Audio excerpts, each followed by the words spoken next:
কোচবিহারের সোনার ছেলে কংগ্রেস নেতা মহেশ বসুনিয়া ও গোরাচাঁদ রায়ের 40তম শহীদ দিবস উদযাপন অনুষ্ঠানে স্মৃতিচারণ ও শ্রদ্ধাঞ্জলি জ্ঞাপন অনুষ্ঠানের মধ্য দিয়ে পালন করা হলো। উপস্থিত ছিলেন রাজ্য কংগ্রেস সদস্য ও কোচবিহার জেলা আইএনটিইসি সভাপতি বিশ্বজিৎ সরকার, কোচবিহার জেলা কংগ্রেসের কার্যকরী সভাপতি রবীন রায়, শহীদ পরিবারের সদস্যা অঞ্জলি রায় বসুনিয়া, বিমল রায়, তুষার কান্তি রায়, জেলা কংগ্রেস নেতা বিশ্বজিৎ সরকার, সুকুমার বর্মন, ক্ষিতেন্দ্রনাথ বর্মন, শহীদুল হক প্রমুখ নেতৃত্ববৃন্দ।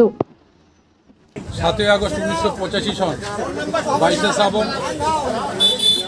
তৎকালীন মাথাভাঙা 1 নং ব্লক যুব কংগ্রেসের সভাপতি, কোচবিহারের সোনার ছেলে মহেশ চন্দ্র রায় বসুনিয়া এবং গোরাচাঁদ রায় দলীয় কাজে ইচ্ছাগঞ্জ মোড় থেকে বাস ধরে এখানে যে শহীদ বেদি শান্তবাবুর মোড়, বাস ধরে গোপালপুরের দিকে যাচ্ছিলেন। সেই সময় ইচ্ছাগঞ্জ এবং এই শান্তবাবুর মোড়ের মাঝখানে এই 200 মিটার জায়গার মধ্যে মাঝখানে গুলি ফেলে সিপিএমের হারমাত বাহিনীরা তাদের উচ্চ নেতৃত্বের নির্দেশে মহেশ বসুনিয়া ও গোরাচাঁদ রায় সহ প্রায় 16 জন কংগ্রেস কর্মীকে বাসের মধ্যে বল্লম, তীর, ধনুক, রামদা নিয়ে আক্রমণ করে, যার ফলে মহেশ বসুনিয়া ও গোরাচাঁদ রায় ঘটনাস্থলে শহীদ হন এবং তুষার রায়, নরেশ বর্মন, চান্দিয়া বর্মন, মাখন বর্মন সহ আরও 12 জন কংগ্রেস কর্মী আহত হন। আমরা আজকে 40 বছর বিভিন্ন সময় বিভিন্ন পরিস্থিতির উপর দাঁড়িয়ে আমরা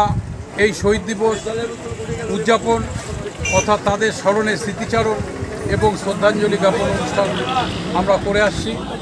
মহেশচন্দ্র রায় বসুনিয়া এবং গোরাচাঁদ রায় স্মৃতিরক্ষা সমিতির নামে। কিন্তু এখানে কংগ্রেস, যুব কংগ্রেস, আইএনটিইসি, মহিলা কংগ্রেস, সর্বস্তরের নেতৃত্ব, সাধারণ মানুষ এবং শহীদদের পরিবারের,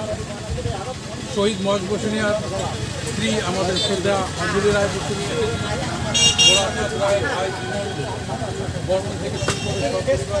তারা এসেছিলেন শহীদ পরিবারদের নিয়ে আমরা